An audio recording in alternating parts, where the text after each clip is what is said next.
టమాటా పంటలో రైతుకు మంచి లాభాలు రావాలంటే జూన్, జూలై, ఆగస్టు ఈ 3 నెలలు అనేది చాలా కీలకం. మరి ఆ టైంలో మంచిగా క్రాప్ రావాలంటే ఈ టమాటా పంట ఏప్రిల్ నెలలో ఎప్పుడు సాగు చేసుకోవాలి అనేది ఈ వీడియో తెలుసుకునే ప్రయత్నం చేద్దాం. రైతు సోదరులకు నమస్కారాలు అండి. వెల్కమ్ టు ఈ రైతు తెలుగు యూట్యూబ్ ఛానల్. మన వెనకాల కనబడుతున్న టమాటా తోటను ఇప్పటికి నాటుకొని 110 రోజులు దాటిందండి. ఇప్పటికీ ఈ ఉన్నటువంటి తోటలో మనకు చూస్తే ఒక 300 వరకు బాక్సులు తెమ్మడం జరిగింది. ఈ బాక్సులకు గాను మార్కెట్లో చూస్తే ఎప్పుడైనా కానీ 150 నుంచి 200 మధ్యలోనే రేట్ అనేది పడతా ఉంది, కానీ ఎప్పుడు కూడా రేట్ అనేది దాటలేదండి. మరి రైతుకు మంచి రేట్ రావాలంటే టమాటా పంటలు ఎప్పుడు నాటుకోవాలి, ఒకవేళ నాటుకున్న తర్వాత ఎలాంటి జాగ్రత్తలు పాటించాలి అనేది ఈ రోజు ఈ వీడియో తీసుకునే ప్రయత్నం చేద్దాం. మరి కాబట్టి ఈ వీడియో చూస్తున్న ప్రతి ఒక్క రైతు కూడా వీడియో స్కిప్ చేయకుండా పూర్తిగా చూడండి. వీడియో నచ్చితే ఒక లైక్ చేయండి. మన ఛానల్ ఎవరైనా కొత్త చూసిన వారైతే సబ్స్క్రైబ్ చేసుకొని పక్కనే ఉన్నటువంటి బెల్ ఐకాన్ యాక్టివేషన్ చేసుకోండి. మంచి లాభాలు సాధించాలంటే రైతు టమాటా పంటలో కనుక చూస్తే ఈ జూన్, జూలై, ఆగస్ట్ ఎందుకు చెప్తున్నానంటే ఈ రోజుకు మనకు ఈ టెంపరేచర్ అనేది పెరుగుతుంది కాబట్టి ఆల్రెడీ మనకు ఈ మొక్క నాటుకొని ఇప్పటికీ 110 రోజులు దాటింది కాబట్టి మీరు చూడండి, ఈ వీడియోలో గమనించవచ్చు. మొక్క మొత్తం ఈ ఎండ టెంపరేచర్ వల్ల ఎక్కడికక్కడి మొత్తం ఈ మొక్కలు మొత్తం మాడిపోవడం జరిగింది. అదేవిధంగా కాయలు కూడా ఎండ తీవ్రత వల్ల మొత్తం ఈ విధంగా మారడం జరిగింది కాబట్టి రైతుకు నష్టం జరిగే అవకాశం అయితే ఉంటుంది. ఇప్పుడు నాటుకున్న రైతు కూడా మనం కంపల్సరీ జాగ్రత్తలు పాటించాలి. ఆ జాగ్రత్తలు ఏంటనే కనుక చూస్తే మీరు కంపల్సరీ మంచి కొద్దిగా బయట టెంపరేచర్ పోల్చినప్పుడు టమాటా పంట సాగుతున్న ప్రదేశంలో మాత్రం టెంపరేచర్ తగ్గాలి. నర్సరీ లాగా ఏ విధంగా నెట్ అనేది వేసుకుంటామో ఆ విధంగా నెట్ వేసుకొని కనుక దాని కింద మనం టమాటా పంట సాగు చేస్తే టెంపరేచర్ మీకు ఎంతో కొంత తగ్గే అవకాశం అయితే ఉంటుంది. బయట టెంపరేచర్ ఒక 35 నుంచి 40 మధ్యలో ఉన్నట్లయితే ఈ టెంపరేచర్ అనేది ఈ పైన నెట్ షెడ్ అయితే ఎక్కడ ఉందో అక్కడ దాకా వచ్చి అక్కడ నుంచి మళ్ళీ కింది మొక్కలకు ఇచ్చే సమయంలో ఎంతో కొంత తగ్గే అవకాశం అయితే ఉంది. కాబట్టి మొక్కని కొద్దిగా యాక్టివ్గా ఉండే అవకాశం అయితే ఉంటుంది. కాబట్టి ఈ ఎండాకాలంలో ఏప్రిల్ నెల కనుక సాగు చేసిన రైతు ఎవరైనా ఉన్నట్లయితే మాత్రం ఈ ఉన్నటువంటి నెట్ వేసుకుని కనుక మీరు సాగు చేసుకుంటే రైతుకు లాభం జరిగే అవకాశం అయితే ఉంటుంది. మరి నెట్ వేసిన తర్వాత ఎలాంటి జాగ్రత్తలు పాటించాలనేది ఈ వీడియోలో తెలుసుకునే ప్రయత్నం చేద్దాం. కాబట్టి వీడియోని మాత్రం స్కిప్ చేయకుండా పూర్తిగా చూడండి. వీడియోలోకి అయితే వెళ్ళిపోదాం.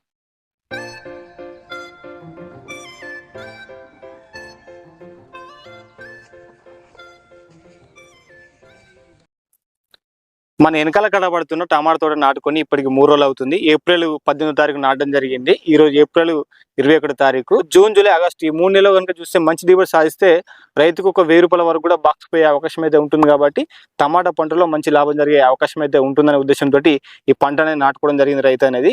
ఈ ఉన్నటువంటి మీరు ఏదైతే చూసినా ఫస్ట్ మనం వీడియోలో ముందు చూసినటువంటి ఈ తోట అనేది కనుక చూస్తే మీకు అది ఆల్రెడీ ఈ టెంపరేచర్ వల్ల చేను అనేది మొత్తం ఎండిపోయిందండి. ఎక్కడికక్కడికి మీరు వీడియోలో గమనించవచ్చు. మరి ఇప్పుడున్నటువంటి ఈ తోట అనేది మనం క్రమక్రమంగా మొక్కలు ఎలాంటి పోషకాలు ఇచ్చుకోవాలి, ఏ విధంగా వాడుకోవాలి అనేది తెలుసుకుందాం. ప్రస్తుతం మనం ఉన్నటువంటి తోట అనేది ఒక ఎకరం 15 గుంటలు ఉంటుందండి. ఈ మల్చి సిస్టమ్ కింద మనం ఈ ఎండాకాలంలో మనం ఎక్కువగా చూస్తే విల్టు సమస్య వచ్చే అవకాశం అయితే ఉంటుంది. కాబట్టి ఈ విల్టు సమస్య రాకుండా ఉండాలని చెప్పి ట్రైకోడర్మా వీడ్ అనేది మనం పేడ ఎరువులో తయారు చేసి ఈ ఉన్నటువంటి మల్చి సిస్టమ్ కింద ఇవ్వడం జరిగింది. దాని తర్వాత మనం డ్రిప్లు ఉన్నాయి కాబట్టి డ్రిప్ ద్వారా ఈ భూమిని మొత్తం పదం చేసుకొని మనం మొక్కను నాటుకోవడం జరిగింది. ఈ ఉన్నటువంటి మొక్క అనేది ఆరోగ్యంగా ఉండాలి, హెల్దీగా ఉంటేనే మనకు మంచి దిగుబడి సాధించే అవకాశం అయితే ఉంటుంది. కాబట్టి అదేవిధంగా ఎండాకాలంలో మనం విల్టు సమస్య రాకుండా ఉండాలని చెప్పి ఉద్దేశంతో ఈ ట్రైకోడర్మా వీడ్ అనేది పేడ ఎరువు అనే దాని ద్వారా ఇవ్వడం అయితే జరిగిందండి. ఇకపోతే మరి ఈ మొక్క అనేది మనకు ఎదిగే క్రమంలో ఎక్కువగా చూస్తే ఎండ టెంపరేచర్ అనేది ఎక్కువ వస్తూ ఉంటుంది రోజుకు. ఏప్రిల్, మే, జూన్ ఈ 3 నెలలు కూడా మనకు ఎండ టెంపరేచర్ రోజు పెరుగుతూ ఉంది. కాబట్టి మనకు దాదాపు ఒక 30 నుంచి 40 డిగ్రీలు ఉన్నటువంటి ఎండ కూడా వచ్చే అవకాశం అయితే ఉంటుంది. కాబట్టి మనకు ఈ రైతులు ఎవరైతే ఎండాకాలంలో ఏప్రిల్ సాగు చేస్తున్నారో కంపల్సరీ మీరు గ్రీన్ నెట్ షేడ్ అనేది ఒక పెట్టుకోవాలండి. మనం షెడ్ లాగా వేసుకోవాలి కంపల్సరీ. మీరు వీడియోలో గమనించవచ్చు. ఈ విధంగా మీరు కనుక షెడ్ వేసుకుంటే ఏమవుతుందంటే మనకు బయట టెంపరేచర్తో పోల్చినప్పుడు ఈ ఉన్నటువంటి నెట్ కింద మనకి ఏంటంటే ఒక దాదాపు ఒక 5 డిగ్రీల టెంపరేచర్ తగ్గే అవకాశం అయితే ఉంటుంది. కాబట్టి మొక్కకి ఎంతో కొంత టెంపరేచర్ తగ్గడం వల్ల మొక్క కొద్దిగా యాక్టివ్గా ఉండే అవకాశం అయితే ఉంటుంది. కాబట్టి ఎవరైతే రైతు సాగు చేస్తున్నారో కంపల్సరీ మీరు ఈ నెట్ వేసుకొని కనుక సాగు చేసుకుంటే రైతు మంచి ఫలితాలు సాధించే అవకాశం అయితే ఉంటుంది. ఇకపోతే మరి ఎండాకాలంలో కనుక చూస్తే మొక్క అనేది యాక్టివ్గా ఉండాలంటే కంపల్సరీ ప్రధానంగా ఎక్కువగా మనకు భాస్వరం, పొటాష్ అనేది చాలా ఇంపార్టెంట్. కాబట్టి ఈ డ్రిప్ ద్వారా కంపల్సరీ మనం ఒక నెలలో ఒక 2 సార్లైనా 3 సార్లైనా మనం కంపల్సరీ డ్రిప్లో ఈ భాస్వరం, పొటాష్ సంబంధించిన ఎరువులు ఇచ్చుకుంటే ఎక్కువ ఇవ్వాలండి. నత్రజని యొక్క ఎరువు వాడకం మాత్రం తగ్గించుకోవాలి. దీనివల్ల ఏంటంటే మొక్క అనేది హెవీగా నత్రజని వాడడం వల్ల మనకు లేనిపోయిన సమస్యలు వచ్చే అవకాశం అయితే ఉంటుంది. కాబట్టి ఎరువు యాజమాన్యం అయితేనేమో ఈ భాస్వరం మరియు పొటాష్ అనేది ఎక్కువ ఇవ్వండి. దాంతోపాటు మొక్క నాటిన తర్వాత 40 రోజుల నుంచి మనకు ఫ్లవరింగ్ స్టేజ్ స్టార్ట్ అవుతుంది. కాబట్టి ఈ 40 రోజుల తర్వాత మనకు ఫస్ట్ క్రాప్ మంచిగా రావాలంటే ఇప్పుడు ఉన్నటువంటి తోట ఏప్రిల్ 18వ తారీఖు నాటాం. కాబట్టి మీకు ఏప్రిల్, మే, జూన్ 60 రోజుల వరకు కంపల్సరీ మీకు ఫస్ట్ క్రాప్ అనేది వస్తూ ఉంటుంది కొంత. మరి బాగా రావాలంటే కంపల్సరీ మనం మంచి మంచి పోషక సంరక్షణ మందులు వాడుకోవాలి ఫ్లవరింగ్ స్టేజ్లో.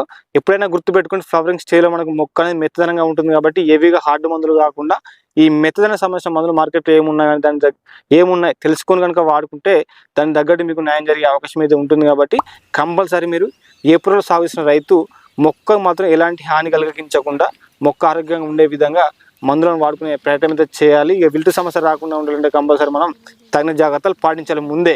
ఇక ఆ తర్వాత మనకు వచ్చేసి మేజర్గా చూస్తే నల్లి కావచ్చు, మీకు తెల్లదోమ పచ్చదోమ కూడా ఎలాంటి మందులు వాడుకోవాలి అనేది ముందు వీడియోలు తెలుసుకునే ప్రయత్నం అయితే చేద్దాం.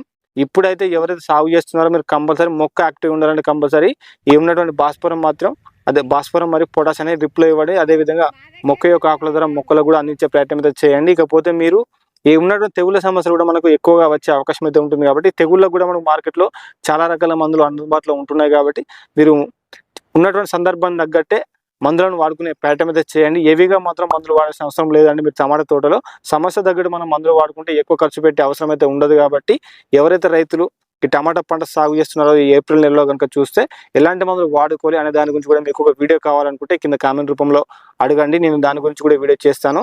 ఇక్కడ నుంచి మీకు కూరగాయ పంటలో కూడా మరి ఎలాంటి జాగ్రత్తలు పాటించాలనేది కూడా చెప్పే ప్రయత్నం అయితే చేస్తాను. మరి టమాటా తోటలో కనుక ఈ ఉన్నటువంటి సందర్భంలో మాత్రం ఈ విధంగా మనం జాగ్రత్తలు పాటిస్తే రైతుకు లాభం జరిగే అవకాశం అయితే ఉంటుంది. కాబట్టి ఇంకెవరికైనా డౌట్స్ ఉంటే కింద కామెంట్ రూపంలో తెలియండి. మన ఛానల్ కనుక కొత్తగా చూసినవారైతే సబ్స్క్రైబ్ చేసుకొని పక్కనే ఉన్నటువంటి బెల్ ఐకాన్ యాక్టివేషన్ చేసుకోండి. మరొక మంచి వీడియోతోటి మళ్ళీ కలుసుకున్నాం. అంతవరకు సెలవు. ధన్యవాదాలండి. జై జవాన్ జై కిసాన్. Thank you.